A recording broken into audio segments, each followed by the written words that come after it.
तो हम अपने पिछले लेक्चर को कंटिन्यू करते हैं। मैं लास्ट में एक सवाल दे रहा था आपको, क्या ये पूरा समझ आ गया है ना सभी को? ट्रांसमिशन सिस्टम, ठीक है। अब मैं आपसे रिपीटिशन करवा रहा हूं उस लेक्चर में, मतलब इससे पिछला जो अभी 40 मिनट लेक्चर हुआ, उसमें आपने एक ट्रांसफॉर्मर लिया था शुरू में, स्टेप डाउन ट्रांसफॉर्मर लिया था, क्वेश्चन में दिया था। कितने से कितने वोल्ट का था वो?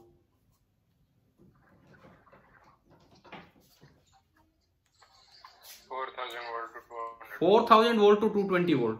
अगला सवाल आप लिखें और अभी आप करके दिखाएंगे। Repeat the above question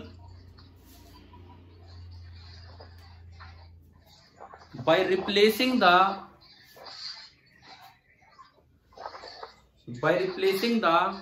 previous step down transformer।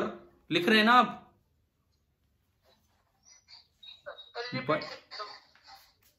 Repeat the above question by replacing the previous step down transformer by a 40,000 volt dash 220 volt transformer, by a 40,000 volt 220 volt transformer. क्या फर्क क्या किया है बताओगे? क्या चेंज कर दिया मैंने? सर एक बार फिर से रिपीट करो। मैं क्या रिपीट करूं? आप रिपीट करो। मैं आपसे कह रहा हूं उन 5 पार्ट को रिपीट करो। सुनो तो फिर से सुनो। Repeat the above question by replacing the previous step down transformer by a 40,000 volt dash 220 volt transformer। Sir, someone's mic is unmuted, so disturbance is coming। यार भाई देखो यार, ये तो आपकी जिम्मेदारी है, आपका दायित्व है। मैं बार बार इतना ध्यान फोन पे नहीं दूंगा कि जिसकी तरफ से भी आवाज आने लगे वो अपने आप म्यूट हो जाए। अब मैं एक बार फिर से रिपीट कर देता हूं जो काम आपको रिपीट करने हैं। Repeat the above question by replacing the previous step down transformer by a 40,000 volt 220 volt transformer. मुझे ये बताओ, मैंने लाइन वोल्टेज बढ़ा दी कि कम कर दी?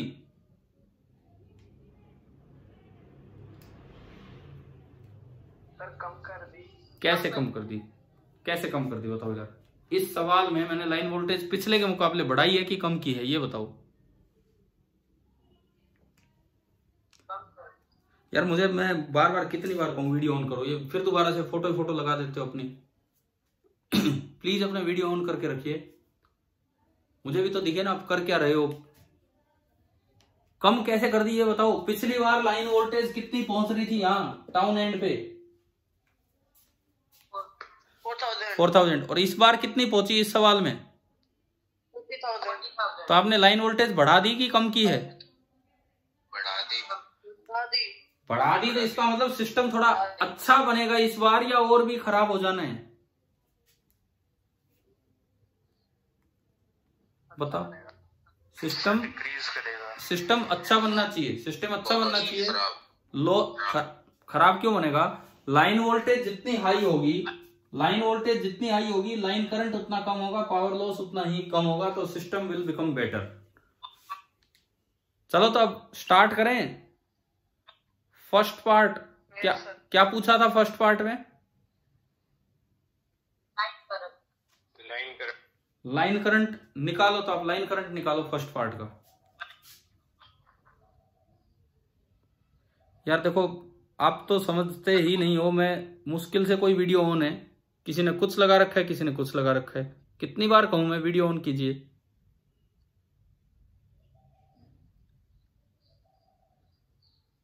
भाई और बहनों अपने वीडियो ऑन कीजिए यार। आप तो कोई असर ही नहीं हो रहा है बच्चों पे।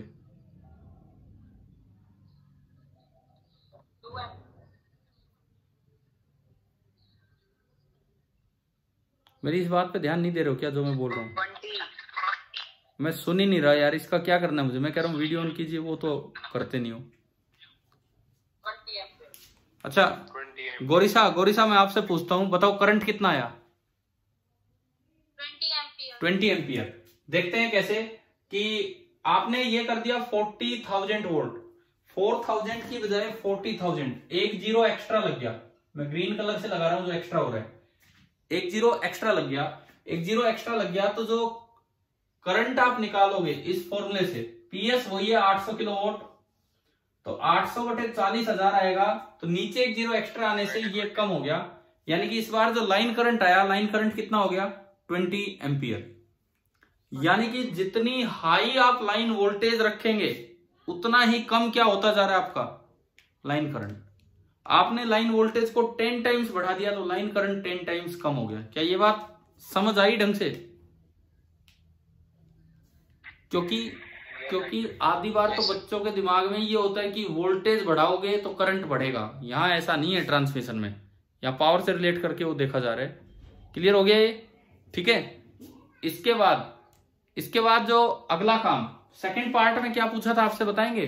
मुझे तो याद नहीं आ। Power loss. हाँ जी भाई बताओ, पावर लॉस बताओ इस बार कितना आ रहा है? 6 किलोवाट। पावर लॉस अगर आप निकाले तो यही है, ये था पावर लॉस, दिख रहा है ना बोर्ड पे, यहां पे पावर लॉस आप निकालेंगे तो यही आएगा।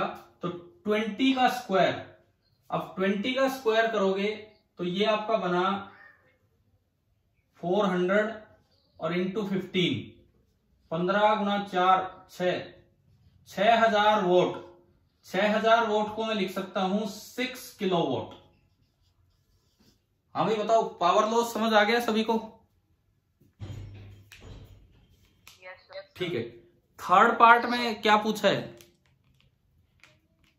थर्ड पार्ट में पावर जनरेटेड, तो बता दो अब तो, तुरंत आंसर दो, पावर जनरेटेड कितनी? 806 किलोवाट। हाँ 800 किलोवाट तो आपने पहुंचा दी, 6 किलोवाट नष्ट होगी। मोहित 10th F1 डबल स्टार, बताओ भाई पावर जनरेट कितनी की है?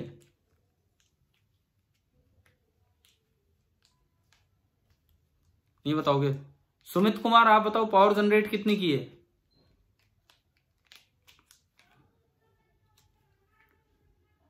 यार ये तो गलत बात है ना, मैं जिससे पूछता हूँ वो जवाब ही नहीं दे रहे। बाकी बच्चे दे भी चुके हैं जवाब की कितनी पावर जनरेट की है। चलिए ठीक है, हम सीधा ही बोल देते हैं। यहां पे 800 वोट पहुंची है, 800 किलोवाट, 6 किलोवाट का नुकसान हो गया बीच में। यानी कि जो पावर जनरेटेड है, पिछली बार वो थी काफी ज्यादा थी, 800 600 1400 थी। इस बार जो पावर जनरेट हुई है ये 1400 नहीं, इसके बजाय केवल कितनी जनरेट की आपने? 806 किलोवाट। 806।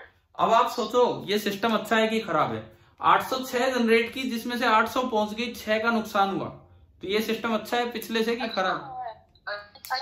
पिछले से काफी अच्छा है। इसमें परसेंटेज लॉस बहुत ही कम है, इसमें परसेंटेज लॉस बहुत ही कम है। परसेंटेज लॉस कितना है? 6/806 इंटू 100। लॉस निकालना आता है ना ये किस तरह से? भाई लॉस तो 6 का है, तो परसेंटेज लॉस निकालें तो 6/806 इंटू 100। पिछली बार परसेंटेज लॉस बहुत ज्यादा था, 600 अपॉन जनरेट जो की 1400 और इंटू 100। ठीक है, चलिए अगला पार्ट बताएं। अगले पार्ट में क्या पूछा था? ये वाली वोल्टेज, अगले पार्ट में ये वाली वोल्टेज पूछी है ना, ये प्लांट एंड पे। Yes sir. हाँ तो बताओ ना, एक ये ड्रॉप भी बताओ। यहाँ ड्रॉप कितना हुआ? यहाँ ड्रॉप कितना हुआ इस बार? 20 एम्पियर का करंट आया, 20 एम्पियर का करंट आया और 15 ओम का ये रेजिस्टेंस है। तो I इंटू आर करोगे तो 15 गुना 20, यानी कि 3000 नहीं, केवल और केवल 300 वोल्ट आएगा। यानी कि इस बार मैं अगर कहूं तो पिछली बार के मुकाबले ये केवल 300 वोल्ट पे गया, 300 वोल्ट। ठीक है, ये इसका लॉस हो गया। ठीक है, अगर यहां पहुंची है 40,000 वोल्ट और यहां ड्रॉप हुआ 300 वोल्ट का, तो इधर कितनी वोल्टेज थी? 33,000। अरे यार बताओ, आज जोड़ घटा में इतनी मुश्किल? 40,300। हाँ 40,300। कईयों ने इसे 43,000 बना दिया। एक 10th के बच्चे से इतनी गलतियां नहीं होनी चाहिए। अगर हम यहाँ देखें तो हमारा ये 300 वोल्ट का बीच में ड्रॉप हुआ, 40,000 वोल्ट यहाँ आई, तो यहाँ जो वोल्टेज स्टार्ट हुई थी वो कितनी थी? 40,300 वोल्ट। समझ आ गया? तो आखिरी पार्ट अगर आपसे पूछा जाए कि वो ट्रांसफॉर्मर बताओ कैसा था, तो ट्रांसफॉर्मर कितने वोल्ट पे बना रहा है? शुरू में कितने वोल्ट मिल रही है उसको? 440। और वो कितने में कन्वर्ट कर रहा है? 40,300। यानी कि ये जो ट्रांसफॉर्मर है ये 440 वोल्ट को 40,300 वोल्ट में कन्वर्ट करता है। तो आप यूं देखो, मैंने पहली बात आपको क्लियर हो गया अब ये पिछली क्लास और इस क्लास से कि क्या चल रहा है क्या नहीं? Yes sir. ठीक है। दूसरी बात, लाइन वोल्टेज 10 टाइम्स करते ही लॉस बहुत ही कम हो गया। पिछली बार इतना ज्यादा लॉस था, इस बार केवल 6 किलोवाट का लॉस है। यानी कि अगर मैं और हाई लाइन वोल्टेज करूं तो और भी लॉस कम हो जाएगा। तो क्या अब आपको इस बात का जवाब मिल गया है कि ट्रांसमिशन के दौरान लाइन वोल्टेज बहुत हाई क्यों रखी जाती? ठीक है। अगर आपसे यूं पूछ लिया जाए कि डीसी क्यों नहीं जनरेट करती सरकार, डीसी क्यों नहीं हमें सप्लाई करती, बताओ क्या कारण है?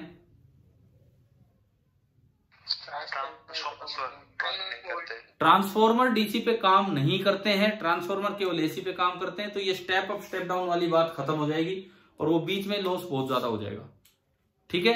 पावर ट्रांसमिशन से रिलेटेड कोई भी सवाल, देखो मैं तो उम्मीद करूं कि आपके पेपर में आए, यहां ना आए तो आगे आए। कोई भी सवाल अगर आता है तो अब तो मुझे लगता है कि आपके दिमाग में अच्छे से बैठ गया होगा ये पिक्चर क्या है क्या नहीं। ठीक है। ठीक है। और दूसरी बात, हरियाणा की कंपनियों को शामिल करने का ये फायदा रहता है, इससे ये परमानेंट हमारे दिमाग में रह जाता है। नहीं तो एक न्यूमेरिकल बन के रह जाता। अब ये न्यूमेरिकल नहीं, अब एक पिक्चराइजेशन हो गया है कि ये क्या है। अब जब कभी जेईई एडवांस में ये आया था तो इसी पे 3-4 पार्ट आए थे, पता नहीं कौन सा वैल्यूज लेके आए थे, तो उसमें इसी टाइप से यही चीजें पूछ रखी थी। अब तो मुझे लगता है आप कर ही देंगे अगर कभी भी ये चीजें आएंगी तो। ठीक है। चलो मैं आगे बढ़ूं पावर ट्रांसमिशन से। देखो आज हम इसकी फिनिशिंग क्लास ले रहे हैं। कल से हम स्टार्ट कर रहे होंगे अपना नेक्स्ट चैप्टर। कौन सा? हाँ, मैग्नेटिज्म वाला। और कोई एक बच्चा एक काम करना भाई, आपको तो वो सिलेबस दिया गया है, ना? वो जो अपकमिंग टेस्ट है उसका जो सिलेबस है उसकी फोटो खींच के मेरे पास भेजना ताकि मुझे पता लग जाए मैग्नेटिज्म में क्या क्या आ रहा है। अभी मेरे पास वो है भी नहीं, ना किसी ग्रुप पे वो दिख रहा हमें। कर दोगे आप ये मेरे नंबर पे सेंड? ठीक है। कोई भी 1-2 बच्चे जिसका मन करे वो भेज देना। अच्छा, अब देखते हैं, इसी को आज फिनिश कर लेते हैं इस पार्ट को। चलिए आगे बढ़ते हैं। ट्रांसमिशन मुझे लगता है बहुत हो गया भाई। इसमें किसी को कुछ नोट वोट तो ऐसा करने का था नहीं, इधर से पिछला ही क्वेश्चन हमने कंटिन्यू किया था। अब मैं थोड़ा फ्यूज वायर की तरफ चलता हूं।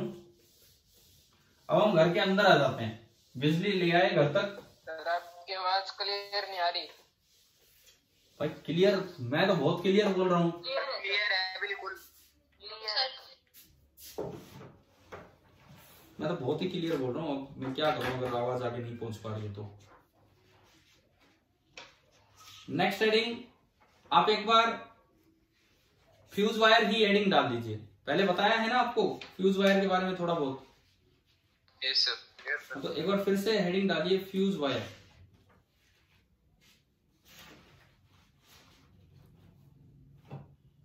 इसमें 1-2 पॉइंट्स मुझे बताने हैं। एक तो current carrying capacity of fuse wire.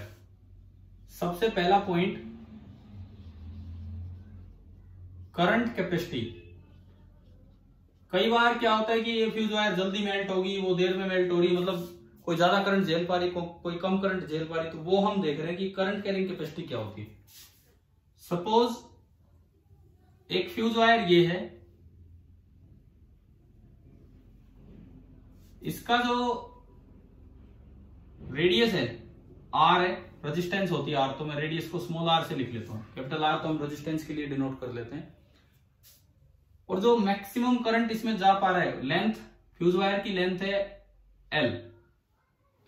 जो मैक्सिमम करंट इसमें जा पा रहा है दैट इज आई सी बोल देता हूं। अब पता नहीं सी तो क्यों बोल दिया मैंने, कुछ भी आप बोल सकते हैं कि जो इसमें मैक्सिमम करंट जा रहा है, ठीक है। मतलब ये हम कह रहे हैं कि ये वो करंट है कि जहां पे जाके फ्यूज मेल्ट हो जाएगा, मतलब इससे ऊपर जरा सा भी करंट गया तो फ्यूज मेल्ट हो जाएगा, ये है। मैंने एक दूसरी फ्यूज वायर ली, एक इससे बड़ी फ्यूज वायर, लेंथ में भी बड़ी, एरिया में भी बड़ी, लेंथ में भी बड़ी हमने ले ली और एरिया में भी बड़ी हम लेके चल रहे हैं। सपोज इसका जो रेडियस है मैं कहूं कि 9 टाइम्स है, काफी बड़ा ले लिया उससे, इतना दिख तो नहीं रहा लेकिन बस मान लो कि 9 टाइम्स है, और इसकी लेंथ मान ली कि डबल है।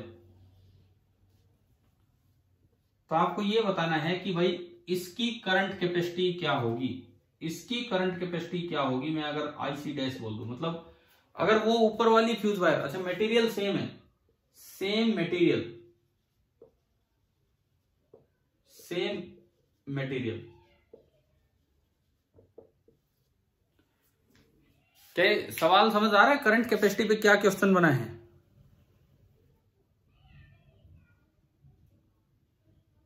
हाँ भाई समझ आ रहा है करंट कैपेसिटी पे क्या सवाल बना है? Yes sir.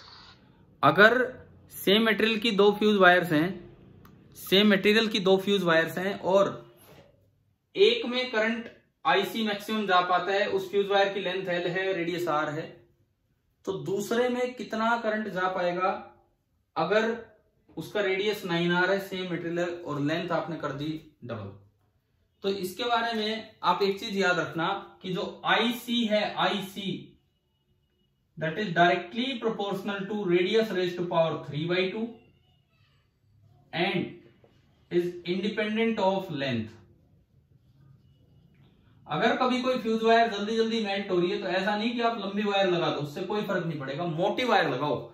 मोटी वायर लगाओगे तो करंट कैपेसिटी बढ़ेगी, लंबी वायर लगाने से करंट कैपेसिटी नहीं बढ़ेगी। अब ये चीजें आती कहां से हैं? जब हम +1 +2 में हो जाएंगे तो थोड़ा हीट एंड थर्मोडायनेमिक्स को करंट से रिलेट करके पढ़ पाएंगे। अभी तो आप लोगों ने हीट एंड थर्मो ही नहीं पढ़ा है ना, 9th में आप बता रहे थे, तो अभी तो हम ये चीज डेराइव नहीं कर पाएंगे, हम केवल इन चीजों को सीधा यूज कर पाएंगे भाई क्या है। तो पहले तो ये बताओ क्या ये रिजल्ट समझ आ गया आपको? ठीक है, मतलब अगर आप रेडियस बढ़ाओगे तो IC बढ़ेगा। किस तरह बढ़ेगा? R की पावर 3/2 के डायरेक्टली प्रोपोर्शनल है, लेंथ से इंडिपेंडेंट है। तो बताओ अगर इसमें मैक्सिमम करंट IC था तो यहां कितना होगा बताइए?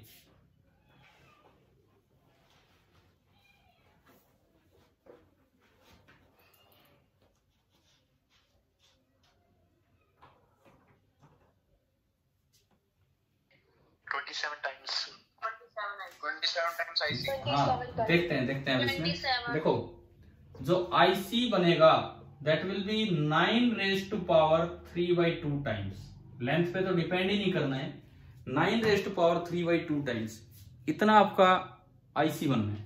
अब 9 की पावर 1/2 √9 होता है और उसकी पावर 3 यानी कि 3⁻³ यानी कि ये हो गया 27 टाइम्स। तो पहला जो था उससे 27 टाइम्स ये होगा।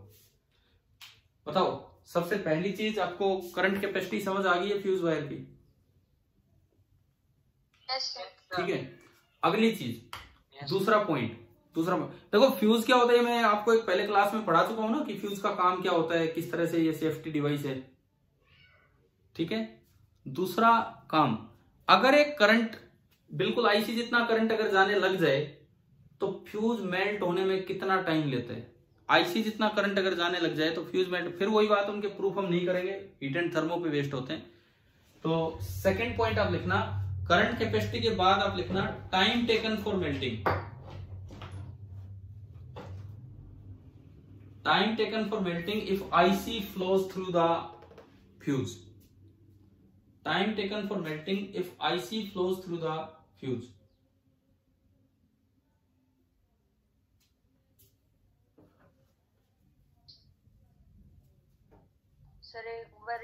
Time taken for melting, melt होने में कितना समय लगेगा अगर if IC flows through the fuse wire.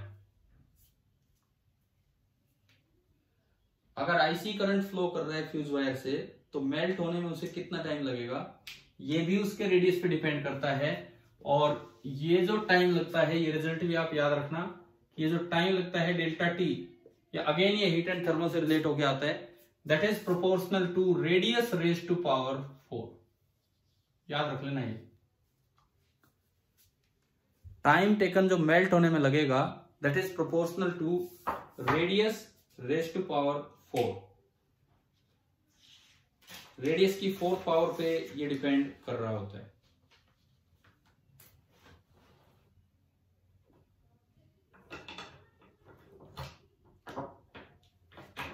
अच्छा, अब मैं आपसे एक सवाल पूछता हूं, ठीक है भाई? फ्यूज वायर के बारे में एक दो बातें हो गई हैं।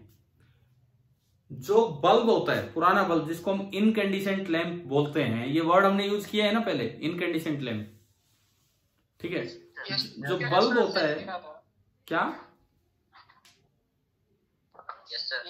हाँ, तो जो आईएल होता है, इनकैंडिसेंट लैंप, वो उसमें क्या था कि जैसे जैसे मतलब वो पुराना होगा बल्ब, यूज करते करते आपको समय हो गया, उसकी रोशनी कम होने लगती है। एक नया बल्ब बहुत अच्छी रोशनी देता है, पुराना बल्ब उसकी रोशनी कम होने लगती है। इसका क्या कारण है? इसका क्या कारण है भाई? क्यों आईएल मतलब इनकैंडिसेंट लैंप की रोशनी कम हो जाती है? क्यों इसकी रोशनी कम होती है? फिलामेंट का रेडियस कम हो जाता है। हाँ, क्या होता है कि देखो, मैं यहां बना के दिखाता हूं आपको। धीरे धीरे ना मेटल इवेपोरेट होता रहता है, मेटल भी इवेपोरेट हो जाता है।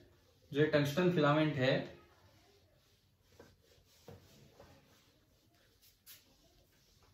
उसका मेटल इवेपोरेट होता रहता है।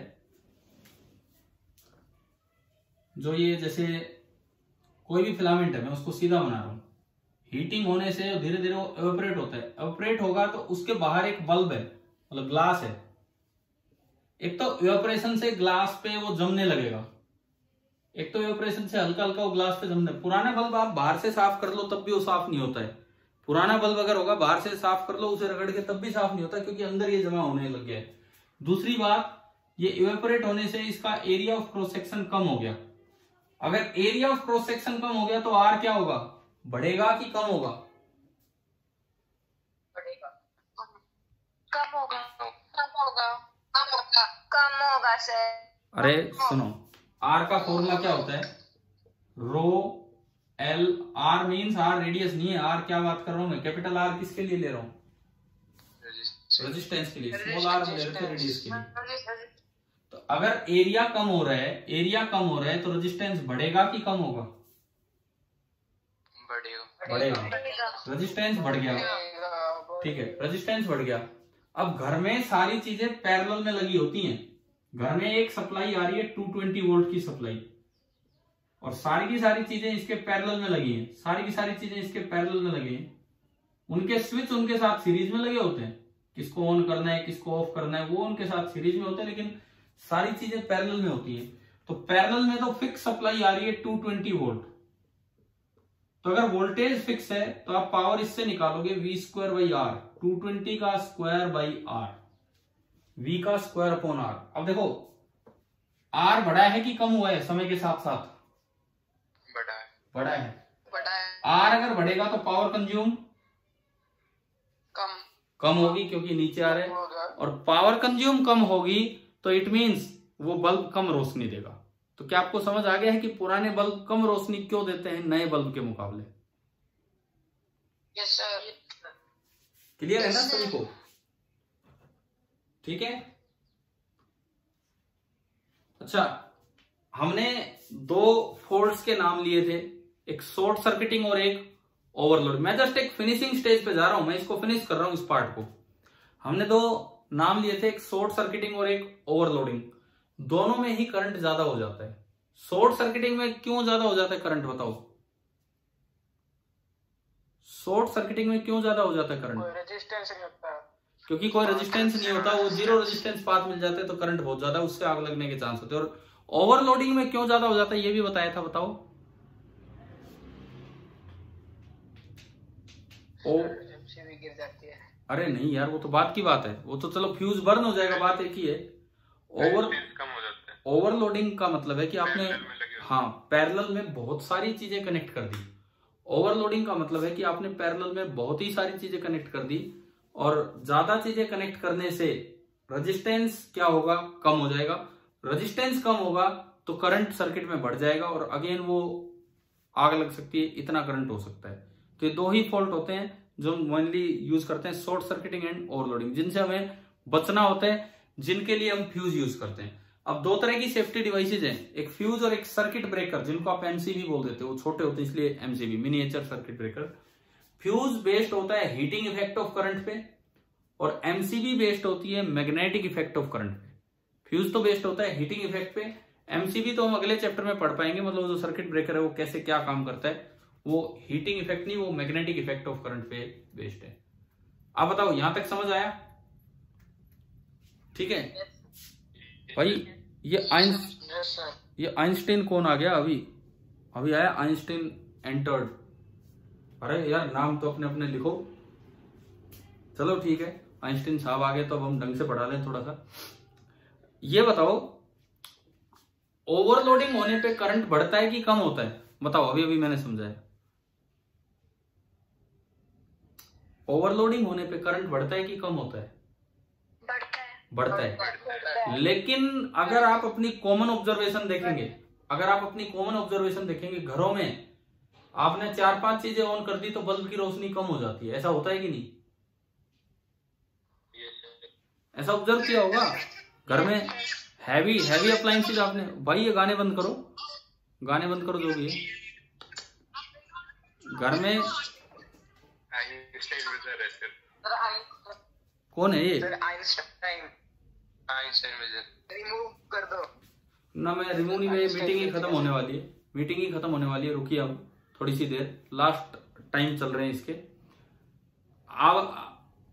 घर में हमने ये बिल्कुल महसूस किया होगा आपने, हाई वोल्टेज वाली चीजें, हाई वोल्टेज कह रहा हूं, हाई पावर वाली चीजें ऑन की तो हाई पावर की चीजें ऑन करने से रोशनी कम हो जाती है बल्ब की। देखा है कि नहीं ऐसा? पंखे धीरे कर। तो जब सारी चीजें पैरेलल में लगी हैं, जब सारी की सारी चीजें पैरेलल में लगी हैं, तो चाहे कितनी वोल्टेज लगा ना, कितनी चीजें कनेक्ट कर लो, सबके पास तो 220 वोल्ट आनी चाहिए थी, फिर क्यों वोल्टेज कम हो जाती है? ये क्या कारण है? अब मैं एक दो प्रैक्टिकल बातों की तरफ आने लग गया हूं और कुछ नहीं। देखो अब इसको भी समझो आप। देखो कोई भी सोर्स आइडियल नहीं होता, सारे के सारे सोर्स कैसे होते हैं? रियल मतलब वो कुछ वोल्टेज देगा तो साथ में उसकी कुछ इंटरनल रेजिस्टेंस भी होगी। ये आपका घर है, यहां दुनिया भर की चीजें लगा दिया आपने, ये बल्ब लगा दिया, पंखा लगा दिया, कूलर भी लगा दिया, कहीं पानी गर्म करने वाली चीज लगा दी, कहीं फ्रिज चला दी, सब कुछ चला दिया, तो करंट तो बहुत ज्यादा बढ़ गया। इसमें भी करंट आएगा, इसमें भी आएगा, इसमें भी आएगा, करंट तो बढ़ गया ना आपका घर का। ठीक है, करंट तो बढ़ गया, लेकिन हम पढ़ चुके हैं कि कोई भी सोर्स बाहर जो वोल्टेज देता है वो ई नहीं बल्कि कितनी देता है? Real source E minus I R. अगर ये करंट बढ़ गया तो ई माइनस आई आर की वैल्यू क्या होगी? कम हो जाएगी। दिख रहा है नहीं हमें? अगर ये करंट बढ़ गया तो ई माइनस आई आर की वैल्यू कम हो जाएगी। समझ आ रहा है? ठीक है, करंट बढ़ने पे ई माइनस आई आर, जैसे मान लो सपोज ई है 220 वोल्ट, करंट बढ़ने लग रहा है, सबके पास वोल्टेज कम हो जाएगी। इसीलिए जब आप बहुत हैवी पावर वाली अप्लायंस ऑन कर देते हो तो वो क्या करता है, इस आई को काफी बढ़ा देता है। आई के बढ़ने से ई माइनस आई आर काफी कम हो जाता है और उस वजह से सबके पास उसका इफेक्ट दिखता है। अब पहले जब वो ट्यूबलाइट जो हुआ करती थी उनमें जो चौक होता था बीच में, वो इलेक्ट्रिकल चौक हुआ करता था। आजकल तो बिना चौक की या इलेक्ट्रॉनिक चौक वाली ट्यूबलाइट्स हैं, तो इनमें दिक्कत नहीं आती। पुराने आप पूछना अपने घर पे अपने पापा से, मम्मी से, या जो भी है, या आपने कभी देखा हो ऐसा, ट्यूबलाइट ऑन नहीं होती थी। मैं आपको बताऊं, घर की 10 चीजें बंद करके आओ तब ट्यूबलाइट ऑन हो रही थी, फिर उसको ऑन कर लो, कोई दिक्कत नहीं थी। कभी ऐसा महसूस किया आपने? पता है कि नहीं पता आपको ऐसा? बड़ी वाली में होता है कई बार। हाँ, वो बड़ी वाली जो ट्यूबलाइट है जिनमें इलेक्ट्रिकल चौक होते थे वो ऑन ही नहीं होती थी जब तक मैं घर की 3-4 चीजें बंद ना कर दूं। तो वही था, उनको पूरी वोल्टेज ही नहीं मिल पा रही थी। हाँ, एक बार वो स्टार्ट हो जाए तो फिर वो अपना काम करती रहती थी, इस तरह का था। तो चलिए, ये सब बातें यहां तक समझ में आई? ठीक है। एक आखिरी पॉइंट पे मैं चलूंगा, आज के आखिरी पॉइंट पे। लेकिन मेरा जो आज का मेन टारगेट था, आधे से ज्यादा लेक्चर या पिछला पूरा लेक्चर और इसकी स्टार्टिंग, हमने केवल और केवल एक चीज सीखी है, पावर ट्रांसमिशन। उसमें मुझे नहीं लगता आपको डाउट बचेगा। हो जाएंगे पावर ट्रांसमिशन के सवाल, ठीक है। ठीक है, दूसरी छोटी छोटी बातें मैं आपको बताता चल रहा हूं इनमें। अब एक वर्ड में यूज करता हूं यहां, कार्बन रजिस्टर। देखेंगे आपने कार्बन रजिस्टर? बताओ कार्बन रजिस्टर के बारे में कुछ पता है कि नहीं पता है? शायद। अरे मेरे आसपास कोई रखा हो, 1 मिनट रुको, मैं देखता हूँ। हाँ, मिल गया। अब इसमें से हटाऊं तो क्या, इस सर्किट में से ये भी एक सर्किट ही बनाया था कोई। देखो भाई, पता नहीं, बहुत छोटा सा है, आप कितना क्या देख पाओगे मुझे तो ये नहीं पता। इस फोन का कैमरा कहाँ है? ये बताओ, ये आगे आपको दिख रहा है फ्रंट में? हाँ, ये सिलेंड्रिकल शेप जिसमें कुछ सर्कल्स बने हुए हैं। सर्कल्स बने हुए हैं अलग अलग कलर के। दिख गया है ना? ये सिलेंड्रिकल शेप है और सर्कल्स बने हुए हैं अलग अलग उसके, तो इसको बोलते हैं कार्बन रजिस्टर। क्या होता है, मैं थोड़ा सा आपको आइडिया देता हूं अभी।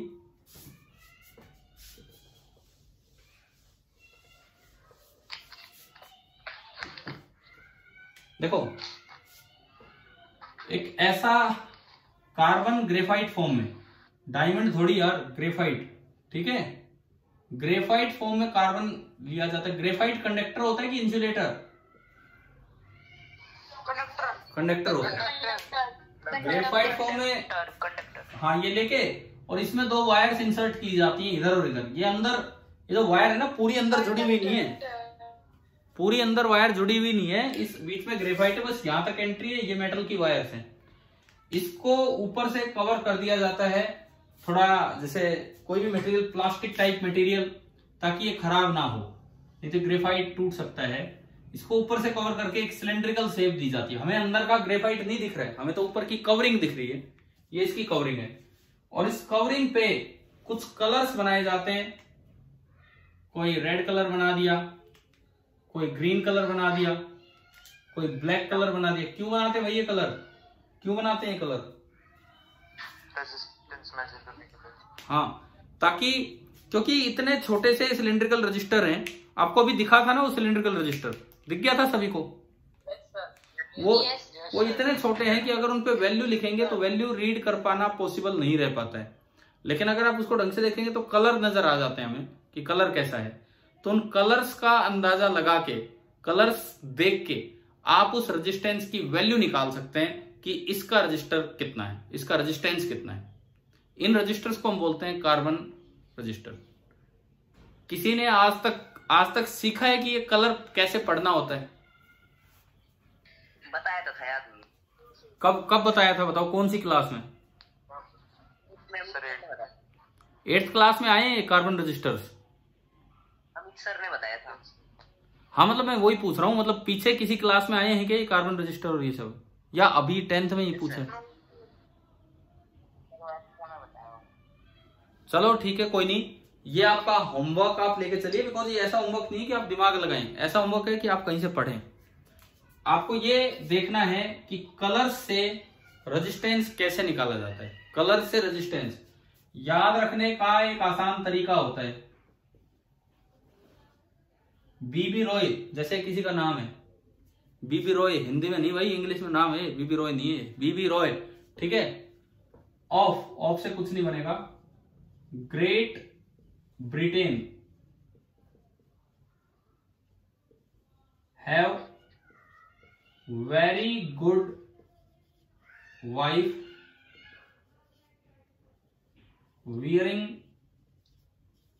gold silver necklaces. एक लाइन याद हो सकती है तो आराम से बताओ, ये लाइन याद हो सकती है आपको? बीबी रॉय किसी का नाम है, BB Roy of Great Britain, England का वो है, हैव वेरी गुड वाइफ, उसकी है भाई काफी अच्छी वाइफ है, वियरिंग गोल्ड सिल्वर नेकलेसेस, ठीक है, जो भी है। एक्चुअली हमें कलर्स की एक सीक्वेंस याद रखनी है, और जो सबसे सुटेबल फॉर्मेट है ना, जो बच्चों को बताने के लिए, जो याद रखने के लिए आसान है, वो ये है। और भी कई तरीके हैं, वो ना तो इतने अच्छे हैं, इतने अच्छे नहीं, मतलब बेकार है, ठीक है ना। हम यही याद करेंगे, इसी में है बस थोड़ा ठीक ठाक सा। और ये भी याद ना करें, आपको डायरेक्ट कलर याद हो जाए तो बहुत अच्छा है। अब सुनो, इसमें 3 बी आ रहे हैं, 3 बार बी आ रहे हैं, ठीक है। अब 3 बी से कौन कौन से कलर आपके दिमाग में आते हैं? ब्लैक, ब्राउन, ब्लू, ठीक है। अच्छा, और इसमें 2 जी आ रहे हैं, 2 जी से कौन से कलर आपके दिमाग में आते हैं? Green, grey. रेड से भाई गोल्डन मत बोलो, बिकॉज गोल्ड अलग है। रेड से, आर से रेड, ओ से ऑरेंज, वाई से येलो, वी से वॉयलेट, वाइट से नहीं, डब्लू से वाइट, ठीक है। गोल्ड से गोल्डन कलर, सिल्वर से सिल्वर कलर, एंड एन से नो कलर, मतलब कोई कलर ही नहीं है उस जगह। तो अगर हम ये सीक्वेंस याद कर ले तो एक सीरीज हमें याद हो जाती है, 0 1 2 3 4 5 6 7 8 9। उसके बाद गोल्ड, सिल्वर और नो कलर क्या है उस पर मैं आऊंगा। बट चलिए, ये आपकी मीटिंग फिनिश होगी यहाँ, तो कल हम कंटिन्यू करते हैं इस चीज को। ये आपका होमवर्क है, आप इसको खुद जांच पड़ताल कीजिए क्या है क्या नहीं। कल स्टार्टिंग हम यहीं से करेंगे और फिर अपने मैग्नेटिज्म की तरफ चलेंगे। Thank you.